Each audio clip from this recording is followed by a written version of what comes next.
Bismillahirrahmanirrahim. Assalamualaikum warahmatullahi wabarakatuh. Sobat-sobat ngabarin kabar, semoga selalu dalam keadaan sehat walafiat. Setelah diberikan rezeki yang halal, berkah, lancar, dan juga banyak tokoh yang masih sehat. Dan itulah kewajiban kita memberikan yang sehat kepada masyarakat netizen plus 62. Ya, Muhammad Qadari, Mr. Q, dan Zulfan Lindan adalah orang-orang sehat. Pikirannya sehat menurut gua. Dan itu kudu kita bagiin pandangannya. Apalagi ini terkait ijazah Pak Jokowi yang dituduh palsu oleh segerombolan orang-orang yang hatinya benci. Sehingga narasi-narasi mereka pun dimakan juga oleh orang-orang yang benci. Siapa yang benci itu? Orang yang kena virus benci. Apapun gelarnya bakal jadi geblek. Makanya kita berkewajiban untuk memberikan pandangan yang sehat. Walaupun harus mengambil video dari orang lain. Ya, ini ada pandangan sehat dari Mr. Q dan Zulfan Lindan. Mari kita simak bersama videonya. Let's go. Survei indikator politik kemarin itu kan juga ada satu pertanyaan yang menarik. Saya juga tanya nih ke Prof. Burhan. Ada itu pertanyaan soal ijazahnya Pak Jokowi. Iya. Nah, ternyata hampir 70% ya masyarakat itu tidak percaya kalau Pak Jokowi itu memalsukan ijazahnya. Mas Qadari, Prof. Burhan tuh sampai bilang, ini isu ijazah ini sudah terlalu panjang.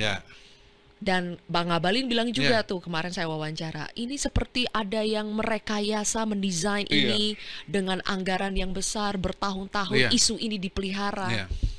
Mas Qadari juga merasakan memang ada grand design ini tujuannya untuk menjatuhkan Pak Jokowi? Kalau saya lihat begini, memang ada figur-figur yang unik ya, seperti Pak Roy Suryo misalnya ya, maupun pendukung-pendukungnya. Itu pertama ada figur semacam itu. Yang gini, kalau bicara Pak Roy kan isu-isu yang pro kontra itu kan bukan sekali ini saja. Sebelumnya juga sudah ada beberapa. Itu satu. Yang kedua, memang ada kelompok-kelompok masyarakat mungkin yang ya katakanlah suka atau tidak suka dengan Pak Jokowi gitu, sehingga mereka sudah punya sikap-sikap politik tertentu yang kalau melihat suatu fenomena atau suatu persoalan yang lebih dominan itu adalah soal suka tidak sukanya. Kalau saya pribadi misalnya begini, Pak Jokowi itu kan menggunakan ijazah itu sudah beberapa kali untuk proses pencalonan. 2 kali di Solo, 1 kali di Jakarta, 2 kali tingkat nasional. Ya kalau memang ada masalah, menurut saya sih harusnya udah dari dulu gitu loh. Itu sudah kena anulir Pak Jokowi. Itu kan kita harus ingat juga kasus-kasus calon bupati, wali kota, gubernur. Kalau ijazahnya palsu kan ketahuan itu biasanya itu kan, akhirnya kan dianulir kan. Ini kan nggak dianulir. Yang kedua, ini yang sederhana aja ya, pakai logika. Institusinya ini Universitas Gadjah Mada gitu loh. Bukan universitas nggak jelas di antah berantah. Rasa-rasanya nggak mungkin ada ijazah palsu keluar dari UGM, itu nggak mungkin. Apalagi mahasiswa S1. Mahasiswa S1 itu kan bertahun-tahun kuliah. Ada teman kuliahnya, ada mungkin rumah kosnya, ada warteg langganannya, ada tempat fotokopi langganannya, dan seterusnya. Jadi sebetulnya agak naif untuk mengatakan ijazah Pak Jokowi itu palsu. Terus kenapa dong muncul lagi di saat Pak Jokowi sudah tidak menjabat? Dan Pak Jokowi pun merespon dengan serius kali ini.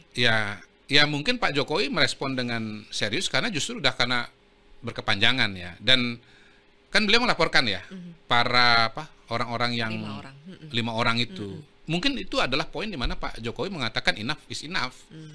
Jadi justru proses hukum ini hemat saya memang harus diteruskan sampai ke pengadilan. Panggil aja nanti saksi-saksi gitu yang bisa mendukung ijazahnya Pak Jokowi. apakah itu palsu atau tidak gitu. Dan ijazahnya nanti dibuka di sana gitu. Walaupun saya yakin juga kalaupun misalnya nanti pengadilan kita ya, bukan Bareskrim ya. Kan Bareskrim kan mengatakan identik. Identiknya Bareskrim itu sama dengan asli gitu. Iya, kan uji lapor ya. Sejauh ini kan ijazah yang dilakukan sejauh ini kan dibantah kan. Itu kan identik. Beda dengan otentik gitu kalau kata Pak Roy Suryo.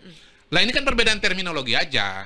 Kalau Pak Roy Suryo menggunakan istilah otentik, kalau Bareskrim menggunakan istilah identik. Identik itu ya otentik sebetulnya kalau versinya ya. Asli gitu. Awamnya taunya asli gitu. Ya kalau saya udah tanya juga, bagaimana nih? Ya menurut saya harus diteruskan aja ke pengadilan biar nanti proses hukum yang berbicara gitu. Tapi saya yakin juga bahwa kalaupun misalnya nanti pengadilan menyatakan atau membuktikan bahwa Pak Jokowi itu ijazahnya asli, menurut saya akan tetap ada orang-orang yang tetap menolak. Dan Pak Roy Suryo kemungkinan walaupun nanti ternyata di pengadilan sudah dibuktikan asli, bahkan sudah lihat ijazahnya secara fisik begini, secara tatap mata begini kan, gitu, itu tetap tidak percaya juga gitu loh. Ya lagian begini, ijazahnya nggak diperlihatkan, bro, sis, ya. Emang ente kalau lihat pinjam nih. Dikasih depan mata Anda ijazah begini, lalu Anda bisa bilang bahwa ini benar-benar asli dan palsu, emang Anda bisa bedakan pakai mata telanjang loh ya. Kan ini apa susahnya? Ijazahnya dikasih lihat kan begitu kan? Ya pertanyaannya, kalau Anda udah lihat langsung, apa dijamin bahwa Anda bisa mengatakan itu asli nggak Pak? Atau nggak asli? Nggak bisa. Untuk mengatakan asli nggak asli itu kan perlu forensik gitu loh, perlu yang ahli. Kayak Bareskrim itu kan sudah dibandingkan dengan ijazah yang lain gitu. Dilihat dari apa? Dari macam-macam aspek lah. Menurut Mas Kodari, isu ini mengganggu Pak Jokowi sekali ya kali ini? Kalau itu harus ditanya dengan Pak Jokowi sendiri ya. Tapi poin saya adalah bahwa memang kalau udah nggak percaya ya nggak percaya aja. Dan lagian kenapa sih heran kalau ada orang nggak percaya dengan ijazah Pak Jokowi? Wong banyak yang nggak percaya bumi bulat kok. Banyak. Dan menurut saya survei itu telah menunjukkan dengan sangat jelas bahwa memang ada orang-orang yang nggak percaya. Kan tadi yang percaya bahwa itu ijazah asli kan, yang tidak percaya bahwa itu adalah ijazah palsu kan 70%. Yang percaya bahwa itu ijazah palsu 20%. Gede loh. Gede. Ya kalau misalnya dikatakan ya ini untuk melihara orang yang anti Pak Jokowi ya, mungkin aja, bisa aja. Gitu. Bisa aja ya. Makanya saya bilang kita jangan bicara pada sisi politik, karena kalau itu nggak ada habisnya. Yang bisa ada ujungnya itu adalah di pengadilan. Tapi secara hukum ya, kalau secara politik hemat saya, kalaupun nanti pengadilan sudah memutuskan, urusan politik atau diskusi politiknya juga nggak akan selesai. Nah Bang, kalau menurut versi Abang nih, ya sebagai seorang politisi senior, sebagai seorang aktivis gitu, kalau kita melihat dari mencermati ya Bang ya, Pak Jokowi ini kan sebenarnya kan sudah seperti kita Bang, rakyat biasa. Tetapi peristiwa politik kita hampir sebulan inilah ya, itu sentralnya masih ditarik matinya oleh sosok Jokowi. Yang sekarang ini ditarik-tarik persoalan ijazah palsu, ya kan? Dan ini sudah masuk ke proses hukum. Nah di balik ini Bang, secara politik Abang melihat sebenarnya ijazah palsu ini sebenarnya memang ini persoalan hukum, persoalan kebohongan yang dituduhkan oleh mereka, atau ada apa di balik ini semua Bang?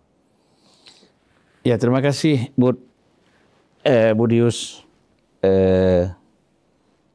atas undangannya. Abang bisa main ulu-ulu juga di sini.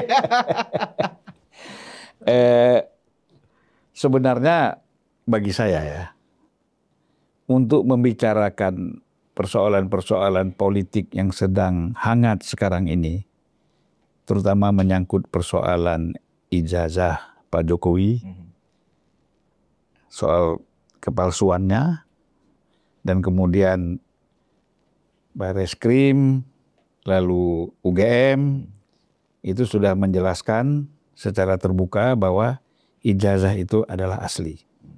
Gitu kan? Nah, sebenarnya kan kita kalau masih berkutat di permainan-permainan seperti ini, maka kita tidak akan maju-maju. Nah, oleh karena itu menurut saya, kawan-kawan yang mempersoalkan soal ijazah ini mengajak kita mundur, gitu. Bukan mengajak kita untuk maju ke depan. Kalau untuk kita maju ke depan, yang kita kritisi itu bukan soal ijazah, ya kan?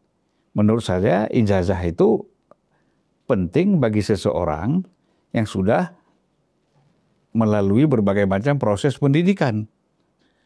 Ya, Pak Jokowi misalnya sudah melalui proses itu dapat ijazah, UGM sudah keluarkan, sudah STEM, bahkan